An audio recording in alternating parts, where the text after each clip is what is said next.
Shabbat Shalom.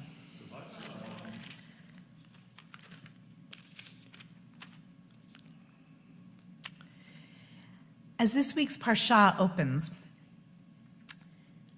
we really cannot turn away, though we might wish to, from the intensity of the emotion that is described by our great teachers to bring us into the mind and heart of our forefather Jacob.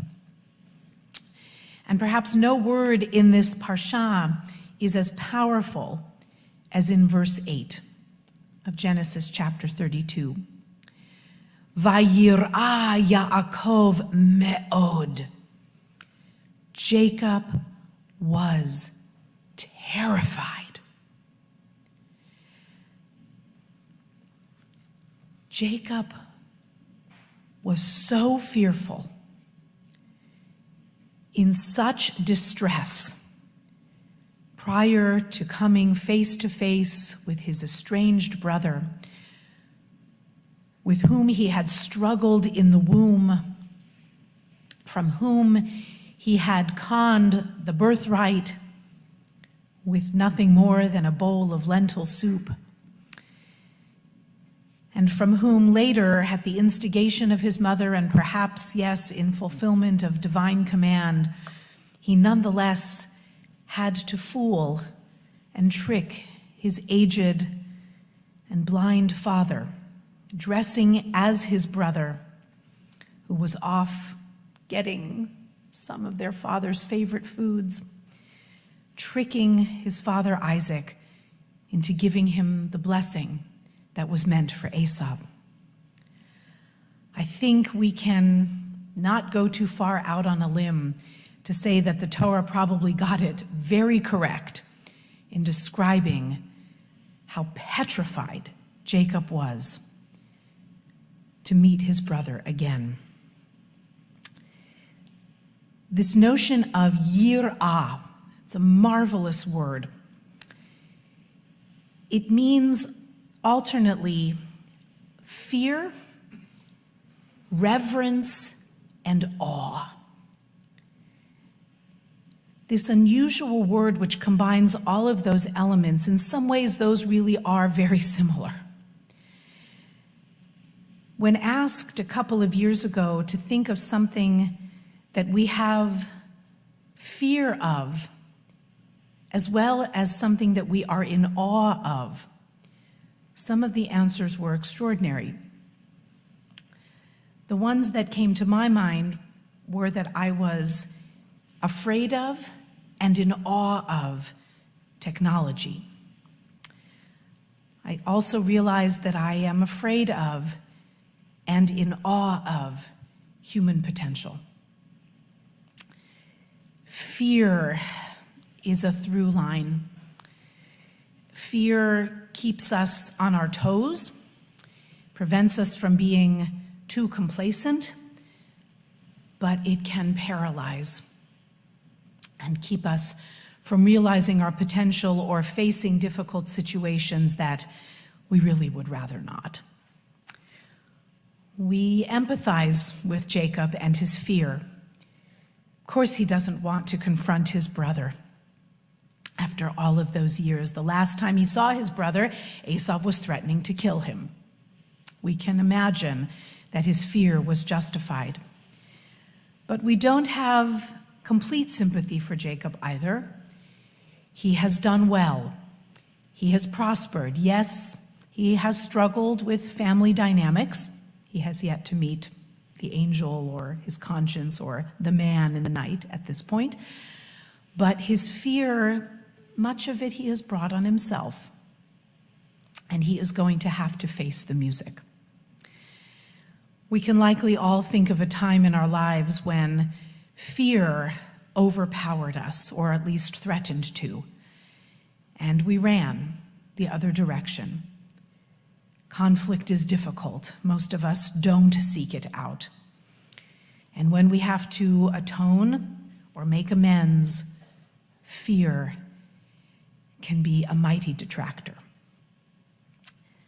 I was thinking about fear and this moment in the Parsha anyway, prior to then looking more carefully at yesterday's chronicle and seeing that above the fold, as we say in the journalism world, in the headlines, in two of the headlines here, is the word fear. Winter fears as COVID cases rise, and then perhaps in a little lack of editorial imagination, in the article to the left, San Francisco's firm's trial over a 4-day work week shows success, but economists fear a loss of business. Different kinds of fear, but both of them on the top part of the newspaper. So how do we deal with these fears? There are so many. And the Torah doesn't shy away from describing some of our greatest leaders, maybe our absolutely greatest leaders, arguably our greatest patriarch, he certainly gets the most ink, Jacob, and our greatest prophet of all, Moses, having moments of abject terror. Moses doesn't want to accept the responsibility of having killed the taskmaster in Egypt, and he runs away, and then he is terrified at the bush that doesn't burn up, getting ahead of ourselves a little, but it's coming soon, when he says to the Holy One, "Oh, please, God, pick anybody but me. I can't do it.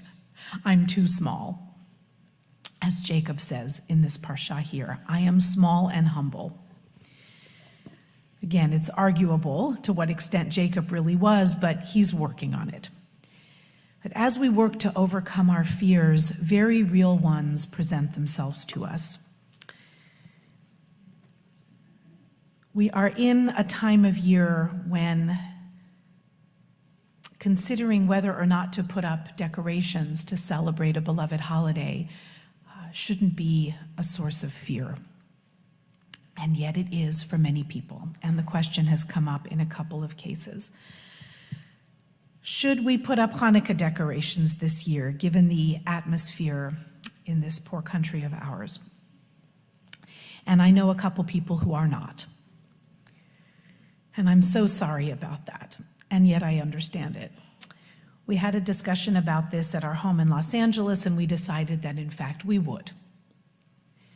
That if we couldn't set the example as clergy people to say we are so proud of this tradition and love it so much, and we should not be afraid to celebrate it publicly, Hanukkah especially, when long before there were maybe other kinds of decorations for this time of year in the world, the rabbis said, advertise the miracle.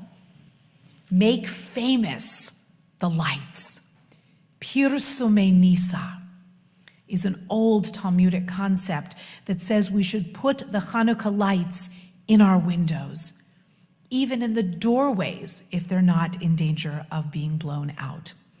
Celebrate and show the miracles that we celebrate at this time of year. But it's not always easy, and understandable fear can set in.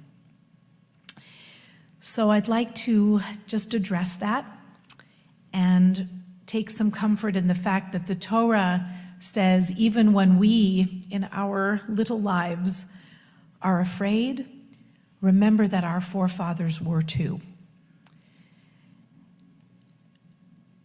And though they didn't always act with the greatest of character traits, they were always working on them, always striving to be better, and we are allowed to do the same. So I'd like to close today with a couple of examples from just the last week that allayed my fears and gave me courage. I am not a Walmart shopper. I don't have one near me, and it's not been my practice. I'm, if anything, a little more of a Target shopper. Sorry. They're not sponsors, so I don't have to, although I wouldn't turn them away. But there is a Walmart commercial running this time of year that really struck me. I've seen a lot of holiday commercials in my life. They tend to be, I thought, pretty exclusively Christmas themed. But there is one this year whose tagline is, "For all of the ways you holiday."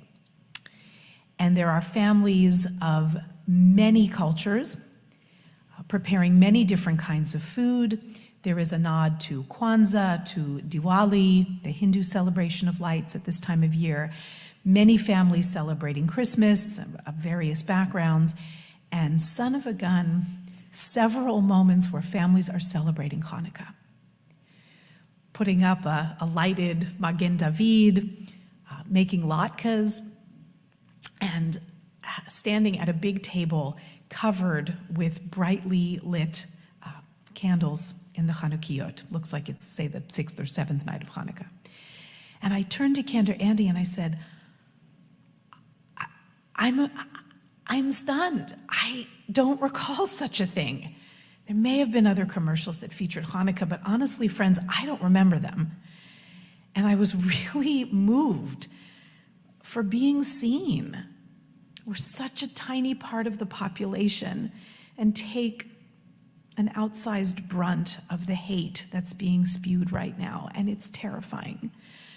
But to see Hanukkah represented so lovingly and really respectfully in this commercial, I don't know, touched me deeply. Maybe I'm grasping at straws, but I don't think we can be blamed for that. And finally, an encounter I had at Trader Joe's the other day down in Los Angeles. I give the managers at Trader Joe's a little bit of a grief when I think they deserve it, usually for discontinuing my favorite products. Figure if enough of us say so, maybe the vegetarian lasagna will come back. But until it does, I've checked in with them a few times. I pick my battles carefully. But I went in the other day, and the Hanukkah display was right by the door. And there were cases full of frozen latkes. And those things shouldn't move me the way that they do this year, but I went to the manager and I had my mask on and my hat. It was cold down there too. And so it was just my eyes. And I figured I give them so much grief, I should also give them a pat on the back. So I said to the manager, who was darling, I just want to thank you for having the Hanukkah display out and so prominent. And as I said that, I started to cry. And he let me have a minute, and I said, it's been really hard lately. And this means a lot, more than you know. It is a fearsome and an awesome time. We can experience both. Let our fears not paralyze us. And just like Jacob, may it be that even though we might be mired in fear in the dead of night, may we awaken to the sunshine and to reconciliation. May the things that scared us in the middle of the night not be so frightening by the light of day. Let us take comfort and courage in one another, friends. Shabbat Shalom.